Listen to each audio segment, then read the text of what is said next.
हाय friend, আমি Rajashree. Welcome to my channel.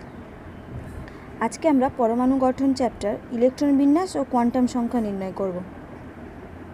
পরমাণু electron বিন্যাস করতে গেলে প্রথমে যেটা আমাদের জানতে হবে সেটা হচ্ছে 1 থেকে 36 পর্যন্ত, অর্থাৎ হাইড্রোজেন থেকে ক্রিপ্টন পর্যন্ত যে 36টি মৌল রয়েছে তাদের নাম এবং পরমাণু ক্রমাঙ্ক মনে রাখতে হবে, কারণ পরমাণু ক্রমাঙ্ক না জানলে আমরা ইলেকট্রন বিন্যাস করতে পারবো না।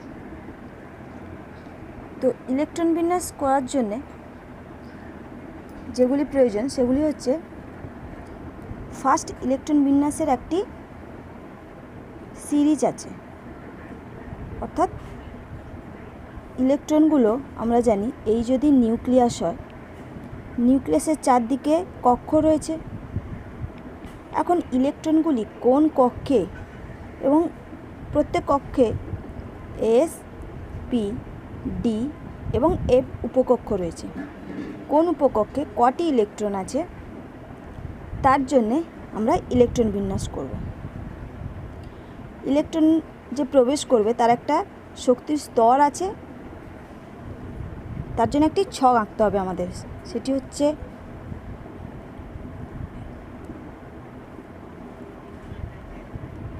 Two P, 3s, 3p, 3d, 4s, 4p, 4d, 4f, 5s, 5p, এইভাবে চলতে থাকবে।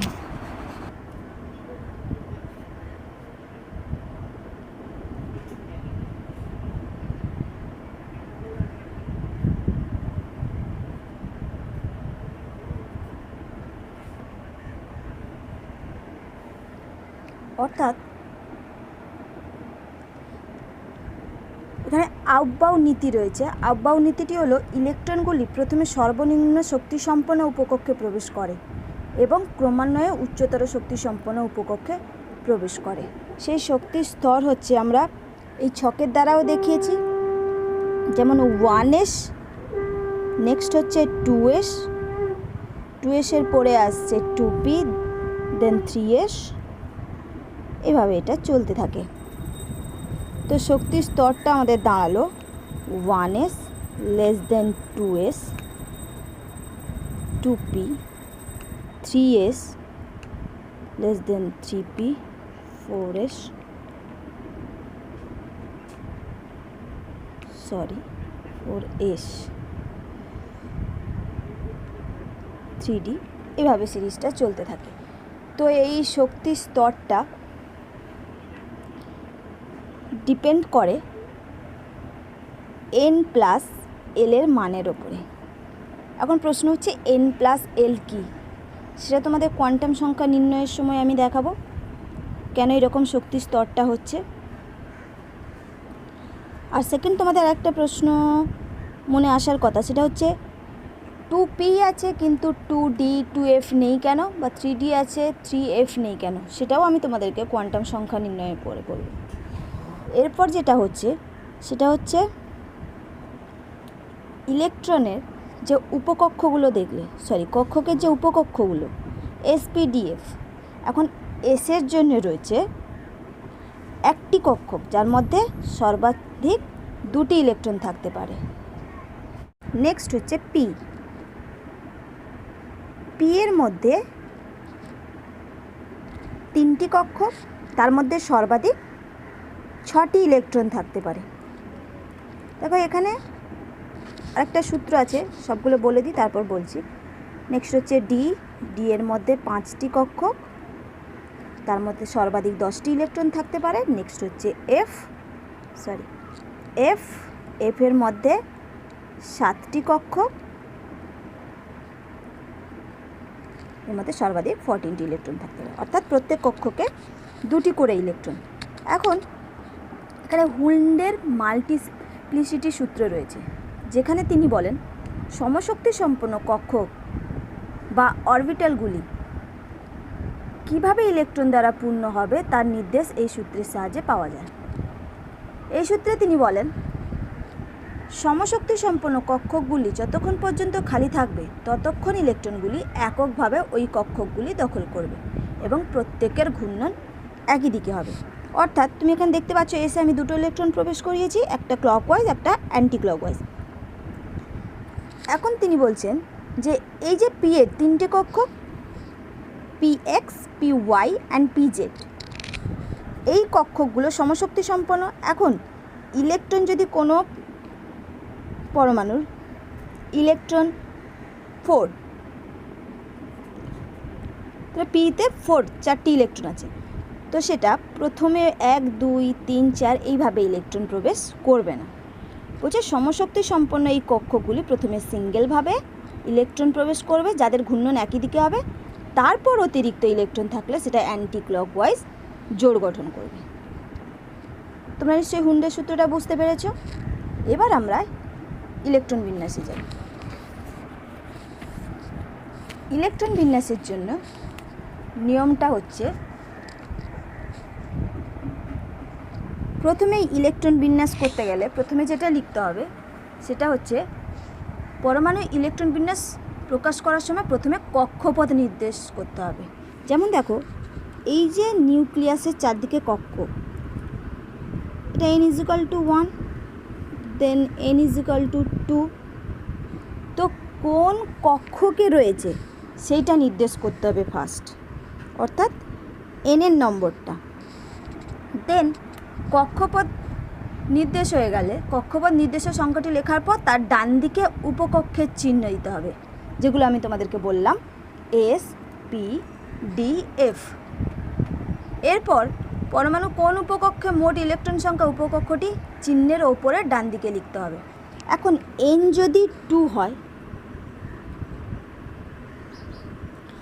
তার জন্য 2s 2p আসছে, n1 হলে 1s আসছে, n2 হলে 2s 2p আসছে, 1 হলে 1s আসছে। এরপর ইলেকট্রন সংখ্যাটা আমরা তার ঠিক ওপরে লিখব। দেখো আমরা একটা উদাহরণ দিয়ে করি। সাপোজ কার্বন 6, তার ইলেকট্রন বিন্যাস হবে শক্তি স্তর অনুযায়ী আমরা সাজাবো। ফার্স্ট 1s, 1sে সর্বাধিক দুটো ইলেকট্রন থাকতে পারে, 1s2। নেক্সট আসছে 2s, তাতেও সর্বাধিক দুটো থাকতে পারে, 2s2। তারপরে আসছে 1s 2s 2p। দেখো 2 2 4 হয়ে গেছে, অতিরিক্ত দুটো ইলেকট্রন রয়েছে, তো 2 ও ম্যাক্সিমাম 6টা থাকতে পারে, কিন্তু মিনিমাম দুটো তো থাকতেই পারে। তো এই হচ্ছে কার্বনের ইলেকট্রন বিন্যাস। এবার যদি আমরা করি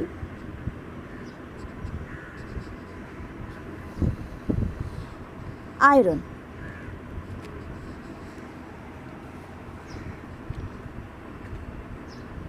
S2 2s2 2p6 3s2 3p6 4s2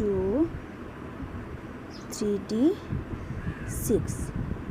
iron হচ্ছে তোমার 26, তো 10 10 26। তো এই হচ্ছে আমার আয়রনের ইলেকট্রন বিন্যাস। দেখো আমি সিরিজ অনুযায়ী করেছি আর মাথার ওপরে সর্বাধিক যে কটা ইলেকট্রন থাকে সেটা দিচ্ছি। এবার শেষের মুহূর্তে 3d 10 ধরে, কিন্তু 6খানা ইলেকট্রন রয়েছে তাই 3d6 হলো। এখন যদি ইলেকট্রন রিলিজ করতে হয়, অর্থাৎ যদি আমি আয়নে রূপান্তরিত করি ক্যাটায়ন, Fe-কে দিয়েই করি, সাপোজ Fe2+ করব, তাহলে ইলেকট্রনটা 4s থেকে বেরোবে। তার কারণ হচ্ছে ইলেকট্রন তো প্রবেশ করছে তার শক্তির স্তর অনুযায়ী, কিন্তু যখন বেরোবে তখন বাইরের কক্ষ যেটা পড়বে তা থেকে ইলেকট্রন বেরোবে। এখন এদের মধ্যে বাইরে হচ্ছে 4s, তো 4s থেকে ইলেকট্রন বেরোবে। তার মানে ইলেকট্রন বিন্যাসটি দাঁড়াবে 1s2 2s2 2p6 3s2 3p6 4s0 3d6। এরপর যদি আমরা Fe2+ না করে Fe3+ করি, তখন যেহেতু 4s0 হয়েছে তারপরে কে আসছে 3d। এখন 3d থেকে আরেকটা ইলেকট্রন বেরোবে। আশা করি তোমরা ইলেকট্রন বিন্যাসটি বুঝতে পেরেছ। আর দুটি যেটা রয়েছে সেটা হচ্ছে ক্রোমিয়াম ও কপার। এই দুটি ইলেকট্রন বিন্যাসের ক্ষেত্রে আমরা ব্যতিক্রম লক্ষ্য করতে পারি। যেমন দেখো ক্রোমিয়ামের ইলেকট্রন বিন্যাস হওয়া উচিত ছিল 1s2 2s2 2p6, ক্রোমিয়াম যেহেতু 24, 2s2 2p6 3s2 3p6 4s 2 3d4, but এইটা হয় না। এর ইলেকট্রন বিন্যাস হয় 1s2 2s2 2p6 3s2 3p6 4s 1 3d5। তার কারণ হচ্ছে দেখো এই 20-র পর থেকে ক্রোমিয়াম আর কপারের ক্ষেত্রে, অর্থাৎ ক্রোমিয়াম 24 এবং কপারের 29, এদের ক্ষেত্রে সুস্থির ইলেকট্রন বিন্যাস লাভ করার পসিবিলিটি থাকে বা ক্ষমতা থাকে। সুস্থির ইলেকট্রন বিন্যাস কি? যেমন দেখো এই পি এর ক্ষেত্রে এই 3টে ঘরে যখন সিঙ্গেলভাবে একটা করে ইলেকট্রন থাকবে তখন এটা হাফ ফিল, আর যখন ডবল হয়ে যাবে তখন এটা ফুল ফিল। এবার সেটা ডি এর ক্ষেত্রে বলো, এফ এর ক্ষেত্রে বলো, যখন হাফ ফিল অথবা ফুল ফিল অবস্থায় থাকে তখন এদের ইলেকট্রন বিন্যাসটা সুস্থির হয়, অর্থাৎ স্টেবলে থাকে। তো এখন 4s2 3d4 অবস্থায় ক্রোমিয়াম যদি একটা ইলেকট্রন 4s থেকে নিয়ে 3d5 হয় তখন এর 3d5 অর্থাৎ ডি কক্ষে সিঙ্গেলভাবে পাঁচটি ইলেকট্রন, যেটা হাফ ফিল অবস্থায় থাকছে, সুস্থির ইলেকট্রন বিন্যাস লাভ করতে পারছে, তাই এ 4s থেকে একটা ইলেকট্রন নিয়ে 3d5-এ রূপান্তরিত হয়। কপারের ক্ষেত্রেও সেম। তোমরা প্লিজ কপারটা ঘরে ট্রাই করো এবং আমাকে কমেন্টে জানিও। এই হলো আমাদের ইলেকট্রন বিন্যাস। নেক্সট আমরা করব কোয়ান্টাম সংখ্যা নির্ণয়।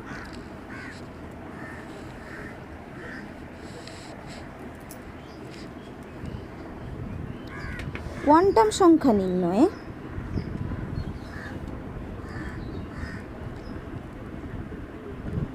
কোয়ান্টাম সংখ্যাটা কি প্রথমে সেটা আমরা জানি।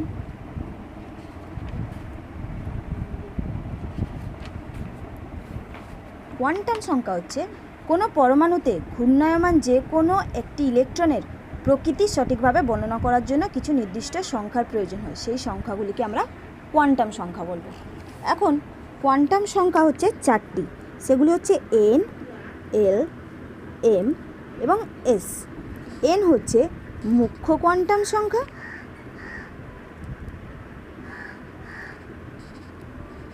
l হচ্ছে গৌণ কোয়ান্টাম সংখ্যা, m হচ্ছে চৌম্বকীয় কোয়ান্টাম সংখ্যা এবং s হচ্ছে ঘূর্ণন কোয়ান্টাম সংখ্যা।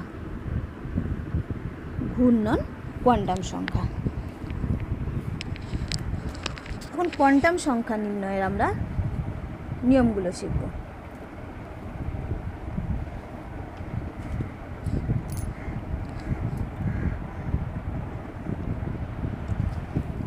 কোয়ান্টাম সংখ্যা আমরা কোনো ইলেকট্রনের করি। ফার্স্ট আমাকে যেটা করতে হবে, ইলেকট্রন বিন্যাস করতে হবে। তোমরা কার্বনের ইলেকট্রন বিন্যাস দেখলে, তো আমি নেক্সট করি অক্সিজেন।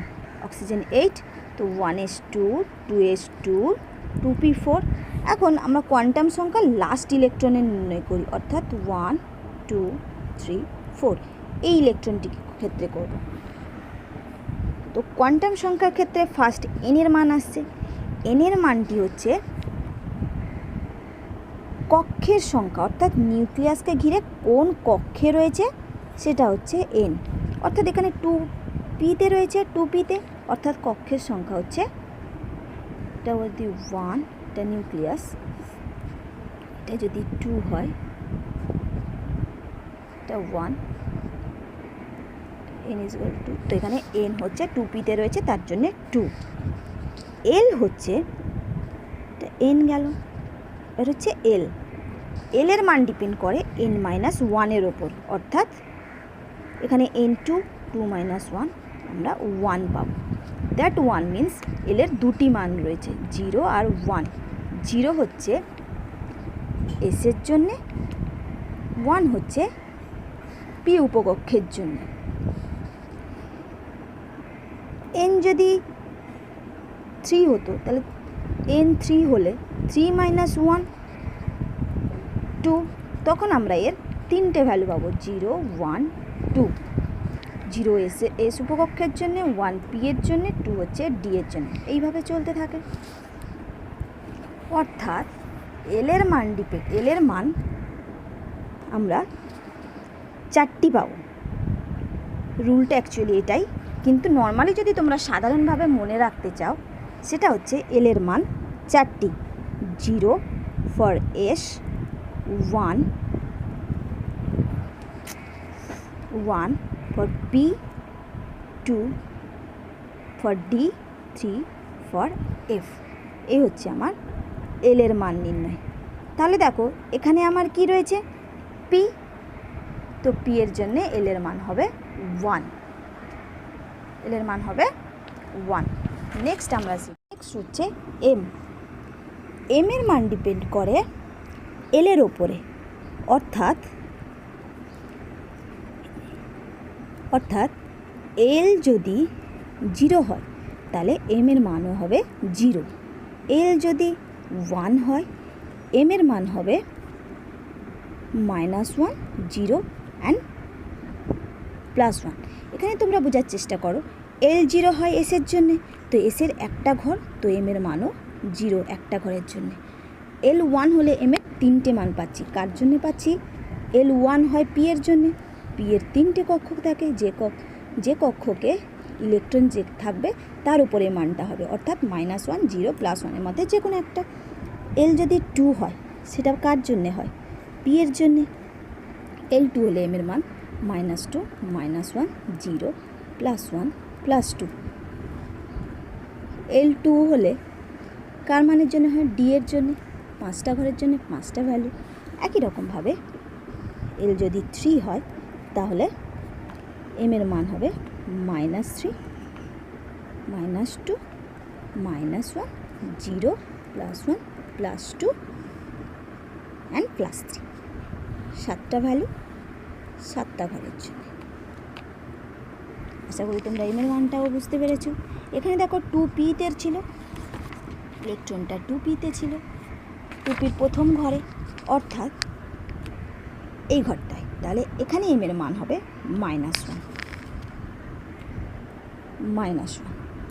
এস লাস্ট হচ্ছে এস হচ্ছে ঘূর্ণন কোয়ান্টাম সংখ্যা, অর্থাৎ ইলেকট্রনটি কোন দিকে আছে, ক্লকওয়াইজ নাকি অ্যান্টি ক্লকওয়াইজ। যদি ইলেকট্রন ক্লকওয়াইজ থাকে তাহলে +12, যদি ইলেকট্রনটি অ্যান্টি ক্লকওয়াইজ থাকে তাহলে -12। তোমরা এখানে অ্যান্টি ক্লকওয়াইজ আছে তাহলে -12 হবে। অর্থাৎ অক্সিজেনের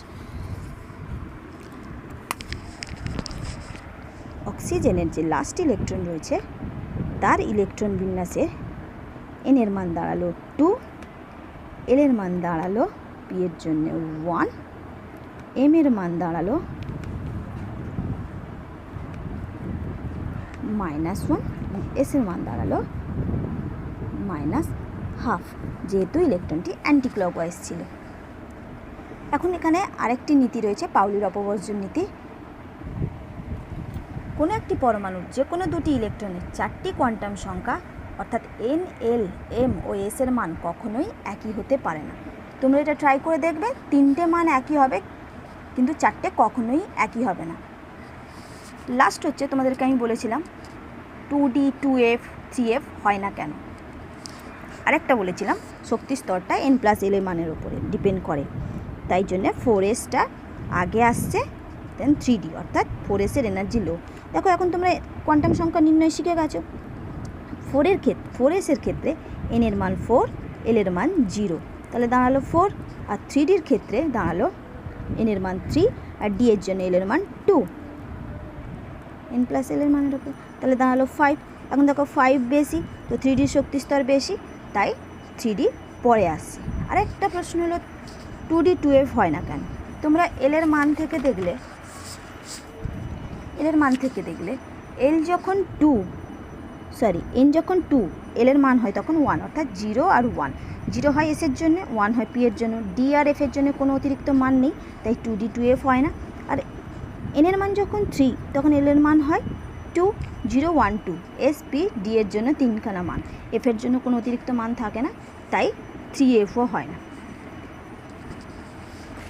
আশা করি তোমরা বুঝতে পারলে। আজকের মতন ক্লাস এই পর্যন্ত। তোমাদের যদি আজকের ক্লাস ভালো লেগে থাকে আমার ভিডিওটিকে লাইক, শেয়ার ও কমেন্ট অবশ্যই করো। যারা এখন আমার চ্যানেলটিকে সাবস্ক্রাইব করোনি প্লিজ আমার চ্যানেলটিকে সাবস্ক্রাইব করো এবং তার পাশে থাকা বেল আইকনটিতে ক্লিক করো। Thank you.